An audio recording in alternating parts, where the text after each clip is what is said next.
கவலை கொள்ளாதே. இன்று துன்பத்தில் இருக்கும் நீ நாளை கனவில் கூட காண முடியாத இன்பத்தை அடையப் போகிறாய்.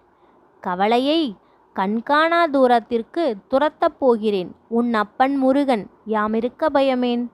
என் அன்பு பிள்ளையே, நான் தான் உன் கவலையை மாற்றிவிடுவேன் என்று சொல்லியிருந்தேனே. இப்பொழுது பார், உன் கவலைகள் அனைத்தும் மாறப்போகிறது. அதற்கான நேரமும் வந்துவிட்டது. நீ தயாராக இரு. சில அதிர்ஷ்ட வாய்ப்புகள் நிச்சயம் உன்னை தேடி வரும்.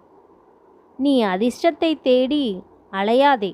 இனி அதிர்ஷ்டம் உன்னை தேடி வரும் காலம் வந்துவிட்டது.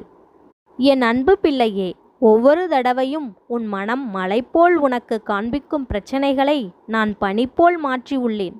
அதை உன்னால் உணர முடிகிறதா? எனவே எதையும் நினைத்து பயப்படாதே.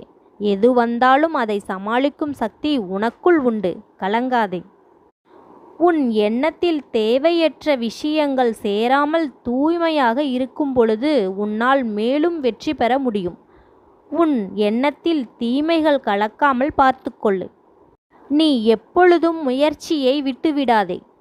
ஆரம்பம் எப்பொழுதும் கடினமாகத்தான் இருக்கும். ஆரம்பித்துவிடு, உன்னால் முடியும். தோல்வி வந்துவிட்டதே என்று கலங்காதே. தோல்வியிடம் வழி கேட்டுத்தான் வந்து சேர முடியும் வெற்றியின் வாசற்படி. எதற்கும் கலங்காதே. வெற்றியின் வாசல் தேடி வந்தவர்கள் நிச்சயம் 1000 தோல்விகளிடம் விலாசம் கேட்டிருப்பார்கள். ஆதலால் நீ கலங்காதே. என்றுமே வெற்றி உனக்கு நிச்சயம் என்று நம்பிக்கையோடு காத்திரு.